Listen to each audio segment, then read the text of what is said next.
ધર્મ એક સનાતન ધર્મ ધારણ કરવાથી પોતાનું તેમજ સંસારના સર્વે જીવોનું કલ્યાણ ચોક્કસ થાય છે, જેનાથી કોઈ અન્યાય થતો નથી. તેમાં કોઈની હિંસાનો વ્યવહાર ક્યારેય કોઈની સાથે થતો નથી. એક જ માત્ર સનાતન ધર્મ છે. સનાતન સદા રહેનાર, સર્વે જગાએ સ્થિર રહેનાર, સર્વે જગાએ સેમ.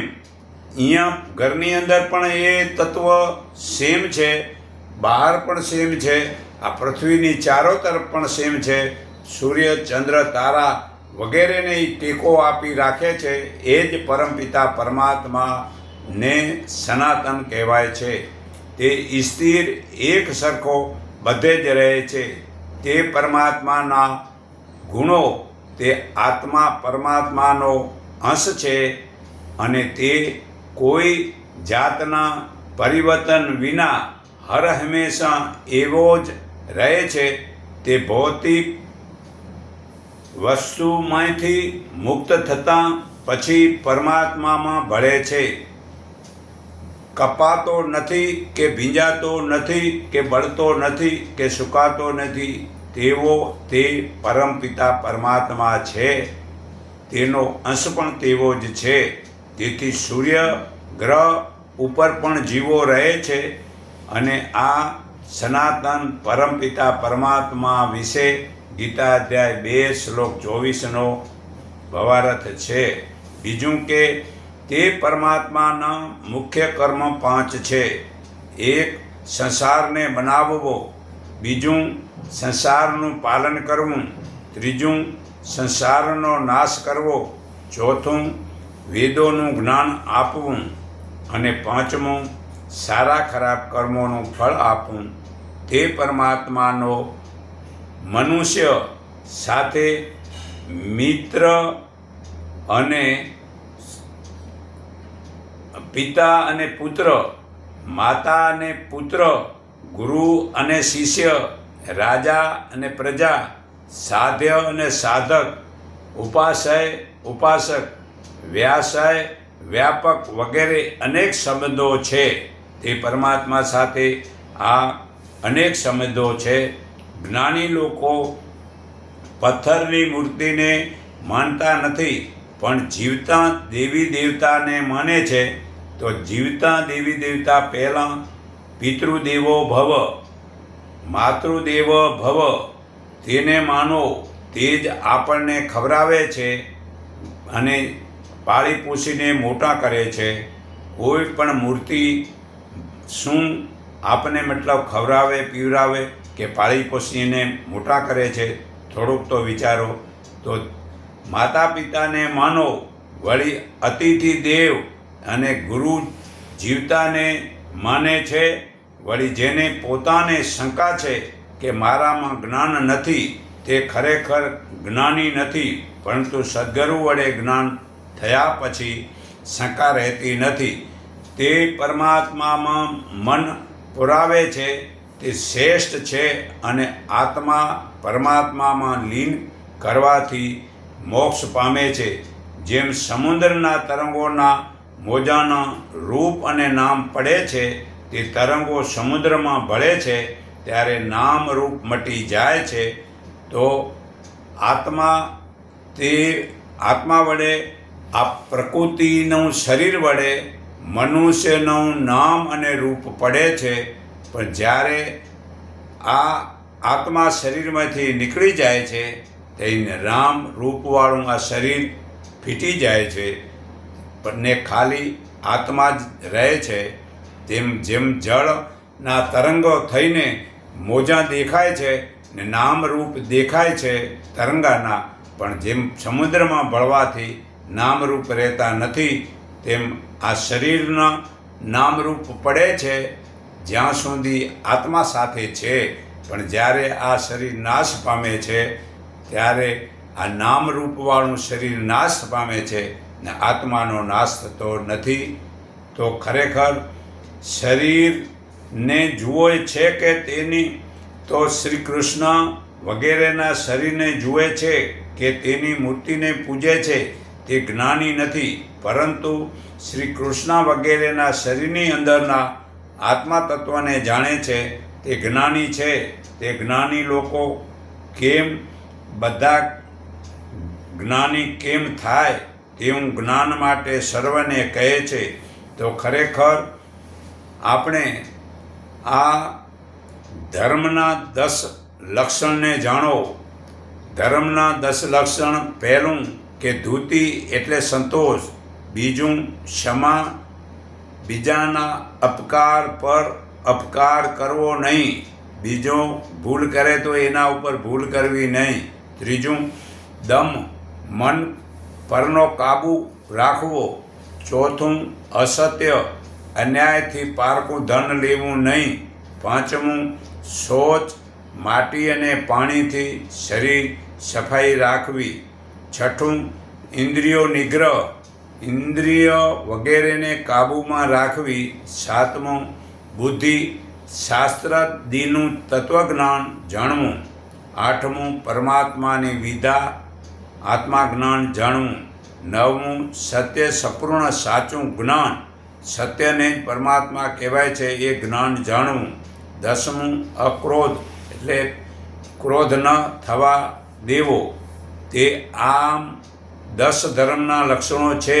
જે લોકો ધર્મના 10 લક્ષણો સારી રીતે જાણે છે અને તે જાણીને તેનું સારી રીતે પાલન કરે છે અને તે જીવનમાં ઉતારે છે, તેઓ જ પરમ ગતિ મોક્ષ પામે છે. તો 10 શુભ કર્મ શરીરથી: એક રક્ષા, બીજું દાન, ત્રીજું સેવા, હવે વાણીથી, ચોથું સત્ય, પાંચમું મધુર અને છઠ્ઠું હિતકર ને સાતમું સાર્થક. હવે મનથી દયા, આઠમું નવમું લોભ ન કરવો ને 10મું આસક્તિતા. આ 10 શુભ કર્મ છે તે જીવનમાં ઉતારો અને 10 ખોટા કર્મો છે તે છોડી દો. એક હિંસા, બીજી ચોરી, ત્રીજું વ્યભિચાર, ચોથું ખોટું બોલવું, પાંચમું નિંદા ને છઠ્ઠું કઠોર ને સાતમું વ્યર્થ અને મનથી વેર ઈર્ષા, આઠમું ને નવમો લોભ કરવો નહીં ને 10મું નાસ્તિકતા રહેવું નહીં, તે છોડી દો. અને ખરેખર જીવનમાં 26 તત્વને જાણો. તેમાં ખરેખર તે જ્ઞાનથી જીવનમાં ઉતરે તો જન્મ મરણના ફેરા મટે છે. તો 5 કર્મેન્દ્રિયો: હાથ, પગ, વાણી અને મળ દ્વાર ને મૂત્ર દ્વાર. આ 5 જ્ઞાનેન્દ્રિયો. અને હવે આંખ, કાન, નાક, જીભ અને ચામડી ને 5 સ્થૂળ ભૂત: પૃથ્વી, જળ, અગ્નિ, વાયુ ને આકાશ.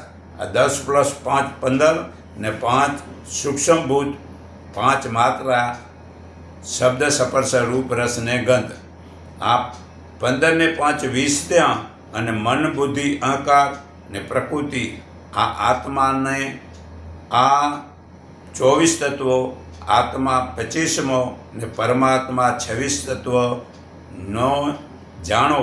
તેમાં આત્મા અને પરમાત્મા ચેતન છે ને પ્રકૃતિના 24 તત્વ જળ છે. તો જળને પરમાત્માએ બનાવ્યા છે. તો પરમાત્મા સમાન એનો આદરભાવ કરો, પણ તેને ક્યારે પણ પરમાત્મા સમજી અને તેને પૂજવાની જરૂર નથી. હા, જડ છે તેને જડ સમજો અને ચેતન છે તેને ચેતન સમજો. તો સંત સનાતન ધર્મ, એક જ સનાતન ધર્મ પાલન કરવાથી એકતાનું સંગઠન થાય છે. તો ભક્તો કહે છે કે હે ગુરુજી, ધર્મ વિશે ઘણા પ્રકારના જુદા જુદા સંપ્રદાય નવા બને છે. તેથી સંત સનાતન નિત્ય પરમાત્માને ઓળખતા નથી ને ધર્મના ઠેકેદારો જડ મૂર્તિઓને ભગવાન માને છે અને મંદિર મૂર્તિઓ વડે ધર્મના સંસ્કાર ચાલ્યા જાય છે. અને જેણે જડ પદાર્થને સત્ય માને છે તેનો લક્ષ્ય તે જડ પદાર્થમાં જ રહે છે. પણ તે જડ પદાર્થમાં સુખ નથી, અને જે સુખ મળે છે તે ક્ષણિક સુખ છે, જરાક સુખ છે. જે સુખ થાય છે અને ભૂલાય છે તે જડ પૂજવાથી કોઈનું દુઃખ મટતા નથી કે શાંતિ થતી નથી.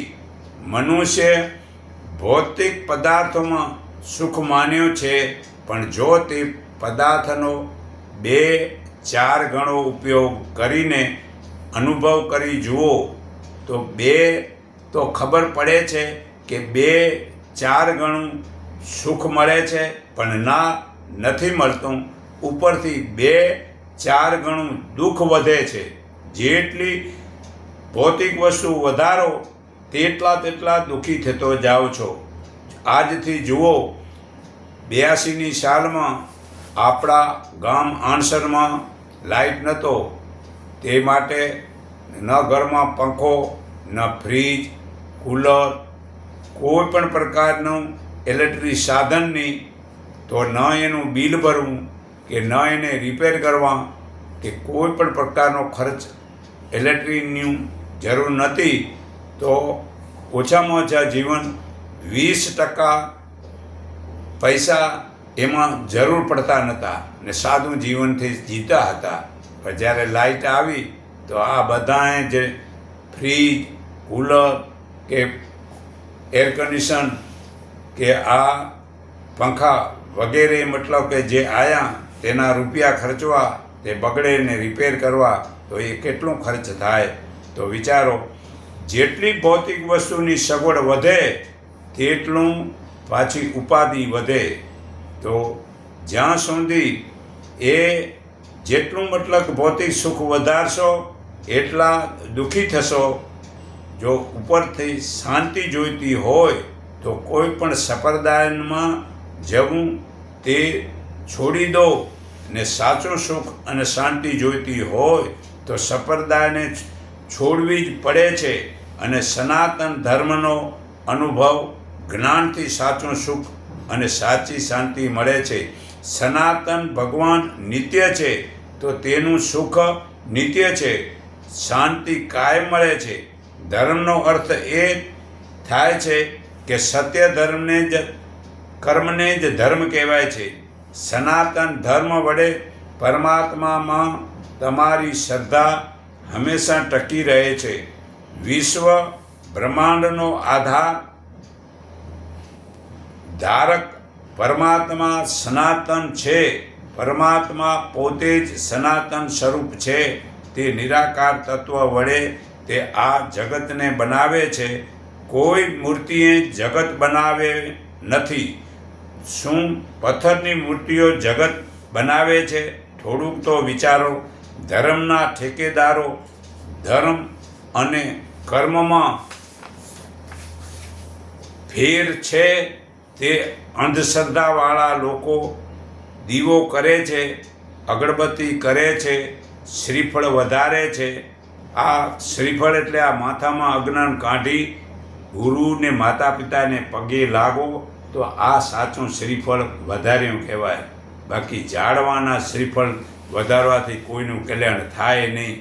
બીજું, જળ, ફૂલ, ફળ ચડાવે છે અને દેવી દેવતાના નામ સ્મરણ કરે છે. એ બધું જ કર્મકાંડ કહેવાય છે. જેનું નામ પડે તે વસ્તુ નાશ થાય છે. તો સમજી લો, બ્રહ્મા હોય કે વિષ્ણુ હોય કે મહેશ હોય, એ જેનું નામ પડ્યું તેનો નાશ થાય છે, અને તે ભગવાનની વિભૂતિઓ છે. ગીતાજીના 10મા અધ્યાયના 18મા શ્લોકમાં અર્જુનજી પૂછે છે, હે પ્રભુ, તમારી વિભૂતિ વિશે મને કહો. તો શ્રી કૃષ્ણ કહે છે, મારી વિભૂતિનો કોઈ પાર નથી, પણ હું મુખે મુખે કહું છું. 12 આદિત્યોમાં વિષ્ણુ મારી વિભૂતિ છે, રામ, શંકર વગેરે વિભૂતિઓ છે. તો આ વિભૂતિઓને બનાવ્યાવાળાને ઓળખો ને વિભૂતિઓ જુઓ, આ કૃષ્ણને પણ મતલબ કે ભગવાન નથી માનવાના. એ જેમ નાટક થાય તેમ રાજા ભરથરીનો નાટક લેનાર વ્યક્તિ એસ્ટેટ ઉપર આવી પોતાનું નામ ન લે કે હું રાજા ભરથરી જ છું.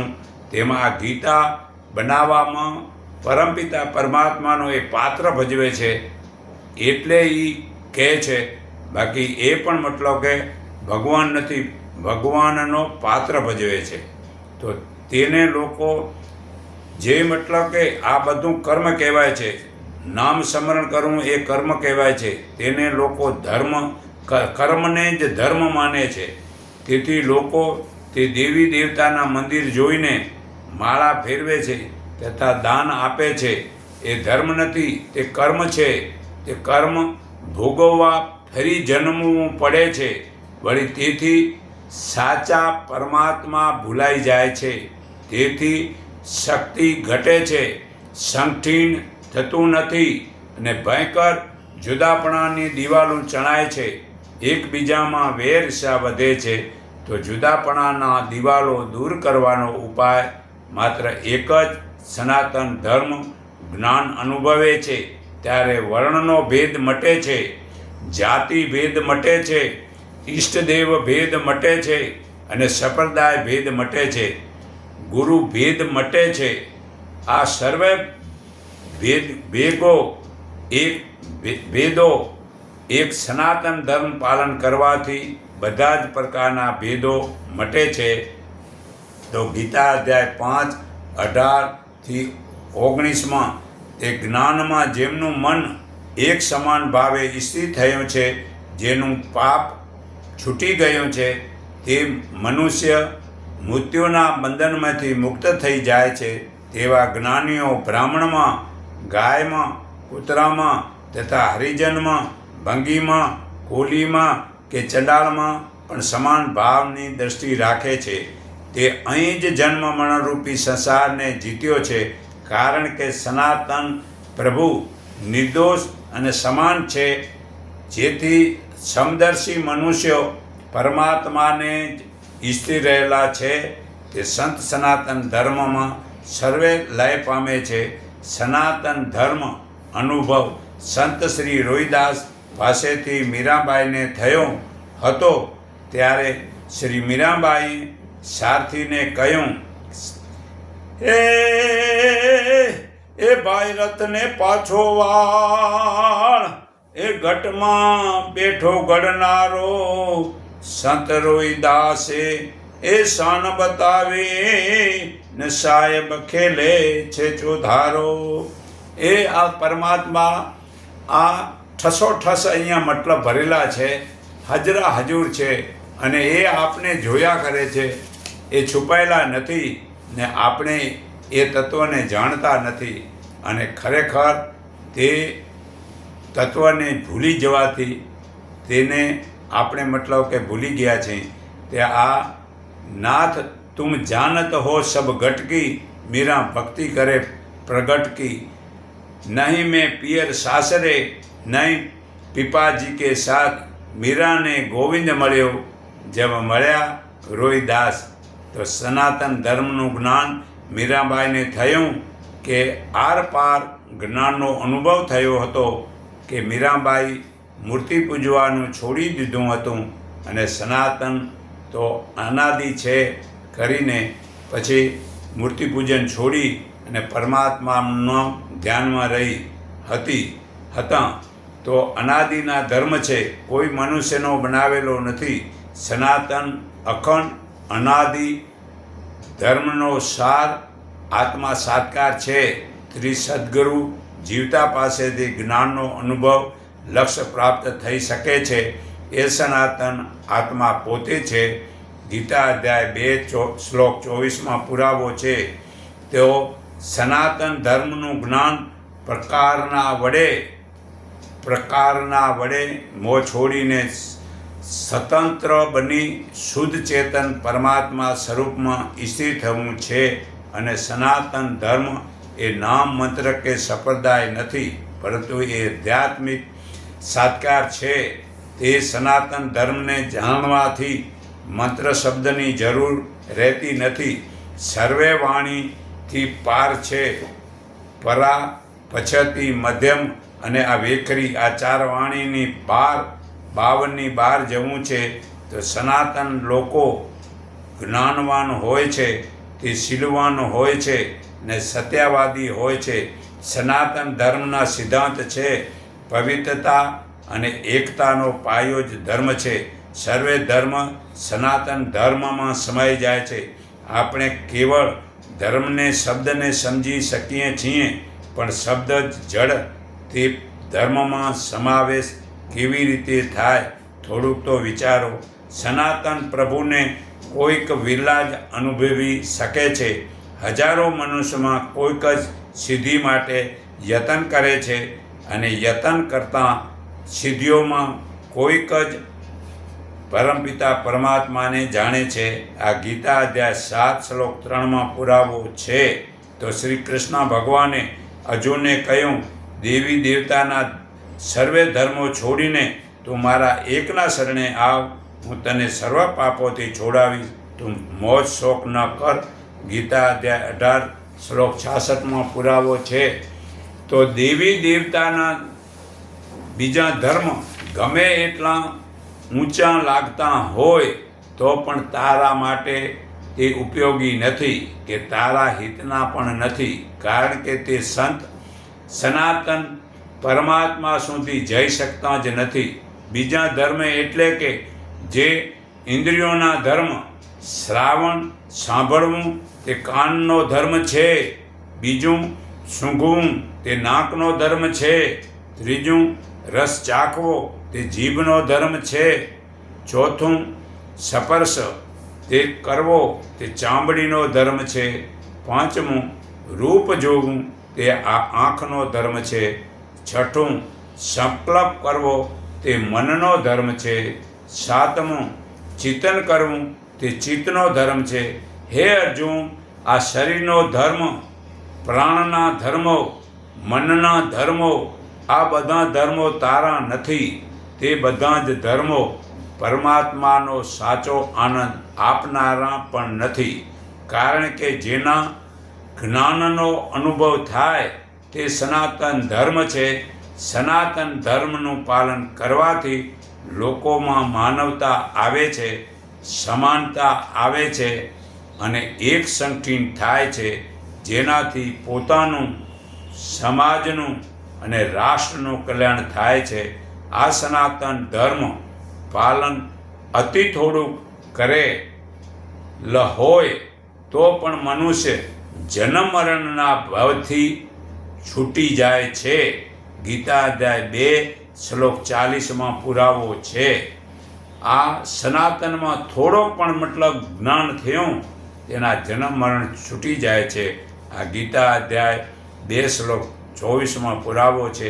તો ભાઈ, આ જળ વસ્તુને છોડી, જળ મૂર્તિને પૂજવાનું છોડી અને આ સનાતનનો થોડોક પણ જ્ઞાન તો ઉતારી લો.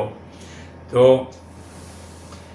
એ બોલનહારો બોલી રહ્યો છે અને પરખે પરખનારા, એ મન કર્મ વાણી ન પહોંચે ત્યાં કોઈ વિચારા. એ પ્રાણ ન પહોંચે, અપાન ન પહોંચે, નહીં જ્યાં સુખ મન કી ધારા.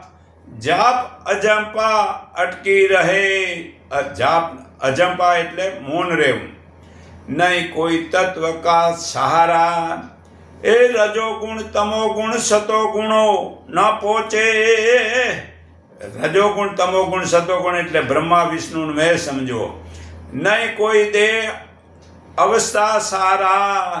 એ માળા સુમરણ વૈરાગ ન પહોંચે. એ માળા ગમે એટલી ફેરો, વૈરાગ ન પહોંચે જ્યાં નહીં 10 દ્વારા. કાયા ન પહોંચે, માયા ન પહોંચે, તીર્થ તપ દાન વિચારા. દાન કરો, તપ કરો, તીર્થ કરો તો પરમાત્માની પ્રાપ્તિ ન થાય. તો આનંદ પુરુષ આપ અલેખા, એક નિરંતર અપરમ પારા. આપ પારખ આપ હી કરે तो सबका ए है सहारा। तो भक्तो प्रगट बोले पिंड ब्रह्मांड से बारा। तो आ शुद्ध धर्म एक बार जीवन में जानी लो परमपिता परमात्मानु, तो खरेखर આપણે આ મનુષ્ય અવતાર થયો છે તે સાર્થક થયો કહેવાય।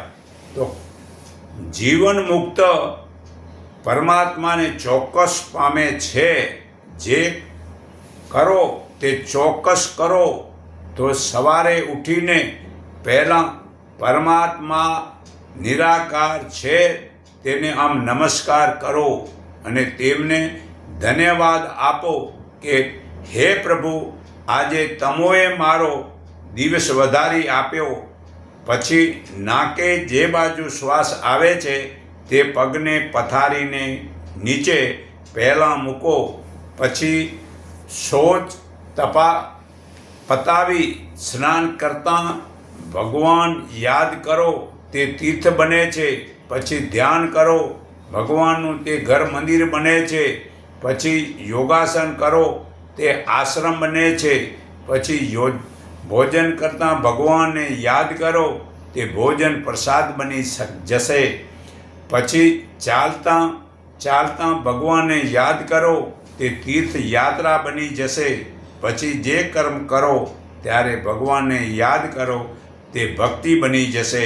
પછી સૂતાં ભગવાનને યાદ કરો, તે સમાધિ બની જશે।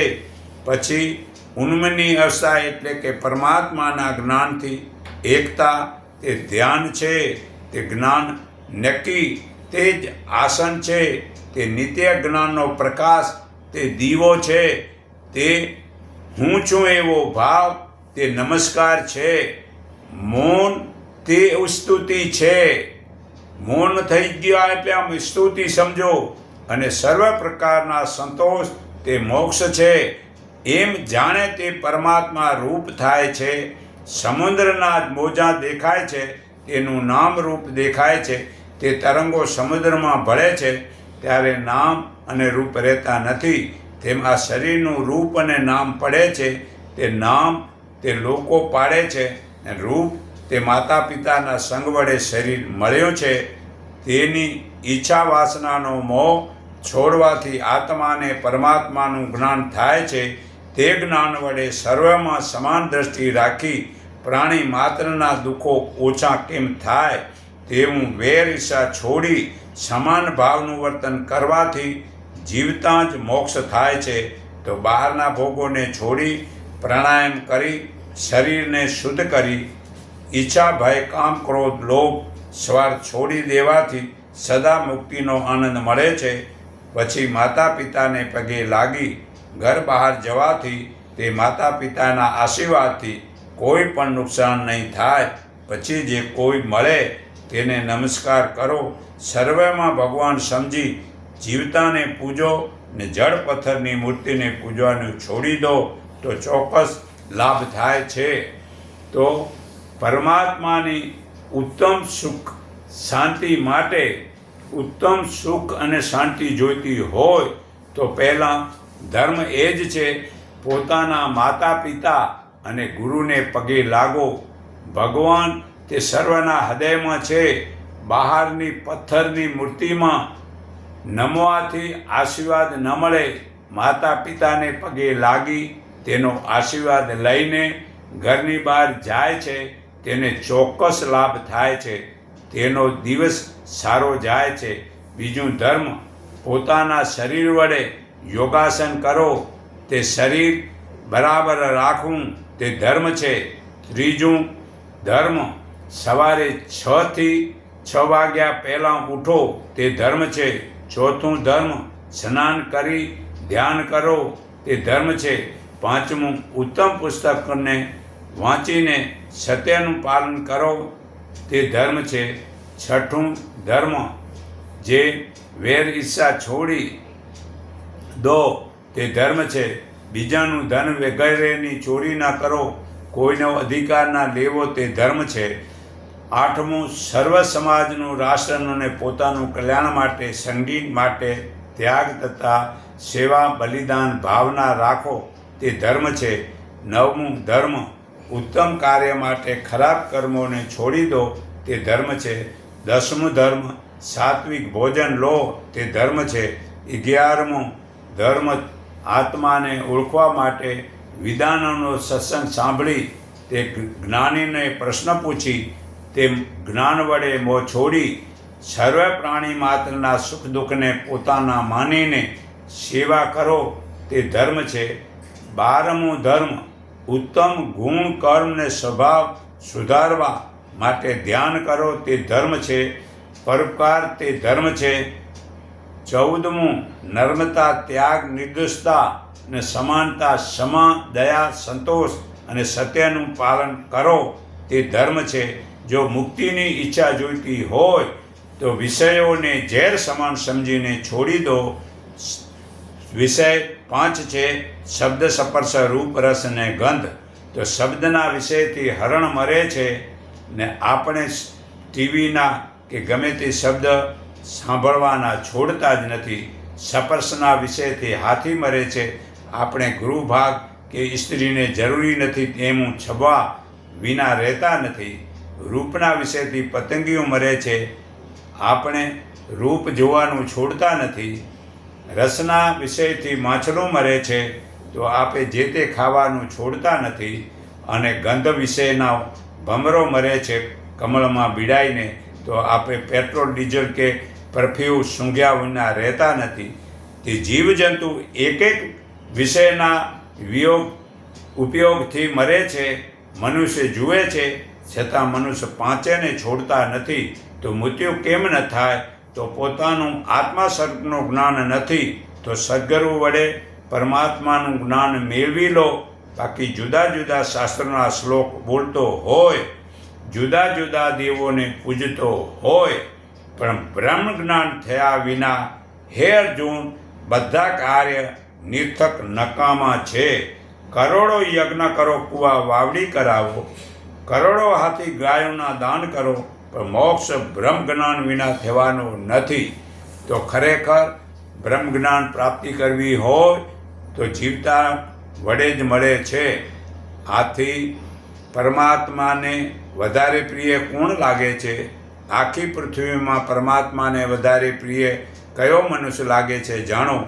જે અર્જુન, હે અર્જુન, કોઈ પણ આશા રાખ્યા વિના અનાયાસે યુદ્ધ તો ભાગ્યશાળી ક્ષત્રિયોને જ મળે છે. જે સુખ દુઃખને, લાભ અલાભને તથા જય પરાજયને સમાન ગણીને યુદ્ધ કરે છે તેને પાપ લાગતું નથી. આ ધર્મ પાલન થોડુંક કરવાથી મનુષ્ય જન્મ મરણના મોટા ભયથી ભગવાન બચાવે છે. કઈ વસ્તુ મેળવાની કે સાચવાની ભાંગજળ માંથી મુક્ત થા. ફક્ત પરમાત્મા પ્રાપ્તિનો જ લક્ષ્ય રાખ. પાપ પુણ્ય છોડીને કર્મમાં કુશળતા એ જ યોગ છે. કર્મના ફળ છોડીને, વેર ઈચ્છા છોડીને મોક્ષ પામે છે તે પરમાત્માને પામે છે. આ ગીતા અધ્યાય 2 શ્લોક 32-53 પુરાવો છે. જે ગાયમાં, કૂતરામાં, બ્રાહ્મણમાં, ચંડાળમાં વગેરેમાં સમાન ભાવ રાખે છે તે ખરેખર અસહ્ય સુખ પરમાત્માનો અનુભવે છે.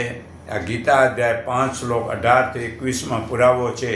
જે પરમાત્મામાં મન પુરાવીને પરમાત્માને યાદ કરે છે તે શ્રેષ્ઠ મનુષ્ય છે. આ ગીતા અધ્યાય 6 શ્લોક 47 પુરાવો છે. તો જ્ઞાની તો પરમાત્માનો આત્મા છે. આ ગીતા અધ્યાય 7 શ્લોક 18 પુરાવો છે. જે પરમાત્માને યાદ કરતાં યુદ્ધ કરે છે તે ચોક્કસ પરમાત્માને પામે છે. આ ગીતા અધ્યાય 8 શ્લોક 7 પુરાવો છે. તો નિરાકારને યાદ કરતાં મૃત્યુથી તે પરમાત્માને પામે છે. આ ગીતા અધ્યાય 8 શ્લોક 13 પુરાવો છે. કેમ કે નિરાકાર આ વસ્તુ જાણ્યા પછી યોગી વેદોમાં, યજ્ઞોમાં, તપોમાં તથા દાનોમાં જે પુણ્ય ફળ મળે છે તે સર્વે કરતાં વધારે પરમાત્માથી મળે છે. ગીતા અધ્યાય 8 શ્લોક 28 આ પુરાવો છે. તો જે આશા વિના પરમાત્માનું ચિંતન કરે છે તેને પરમાત્મા બધું જ આપે છે. તે વસ્તુનું રક્ષણનો ભાગ પરમાત્મા ઉઠાવે છે. આ ગીતા અધ્યાય 9 શ્લોક 22માં પુરાવો છે. તો પરમાત્મામાં પરાયેલા ભક્તો પરમાત્મા તુરત જ ઉદ્ધાર કરે છે. આ ગીતા અધ્યાય 12 શ્લોક 7માં પુરાવો છે. તો સર્વ પ્રાણી પદાર્થને એક પરમાત્મામાં જુએ છે તે પરમાત્મા રૂપ થાય છે. ગીતા અધ્યાય 13 શ્લોક 31માં પુરાવો છે. તો સર્વ ધર્મ છોડી તું મારા એકના શરણે આવ, હું તને સર્વ પાપોથી છોડાવીશ. તું શોક ન કર. જે મનુષ્ય આ જ્ઞાન મારા ભક્તોને કહેશે તે આ રીતે મારી પરમ ભક્તિ કરી નિજ સિદ્ધિ કરી નિસંદેહ કોઈક જ શંકા નથી તે પરમાત્માને પામે છે.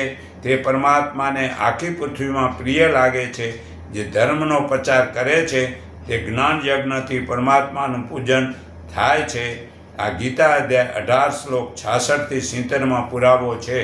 તો હું સર્વના હૃદયમાં રહેલા પરમપિતા પરમાત્માને હું મારા હૃદય ભાવથી નમન કરું છું કે એકને ઓળખો, એકને માનો, એક સંઠીન બનો. એટલું કહી હું મારી વાણી વિરામું છું.